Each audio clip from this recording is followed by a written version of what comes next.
สวัสดีวันนี้แม่นแกนเท้าเด้อนี่ลมเย็นวิวดี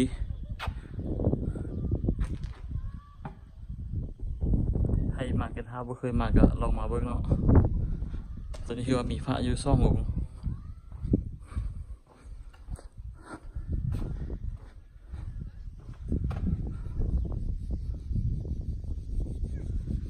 ตัวนี้แม่นอยู่แกนเท้าเด้อ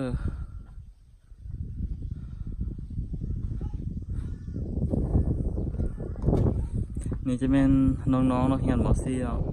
มาให้ฮู้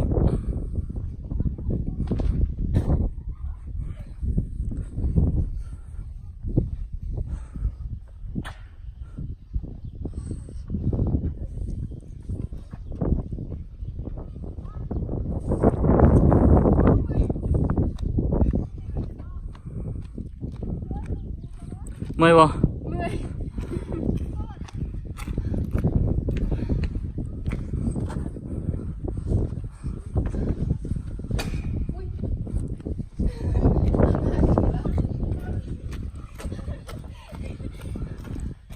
ไล่สดก่อนไล่สดก่อน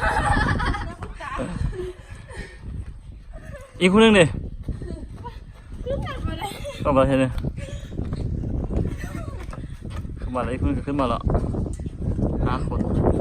ไปดู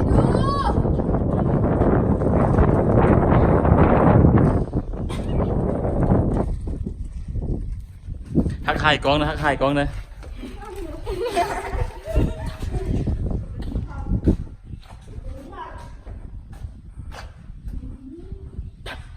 วิวงามดี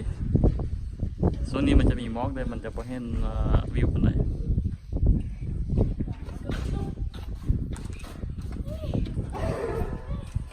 ผู้สุดท้ายจับขากล้องมาพร้อม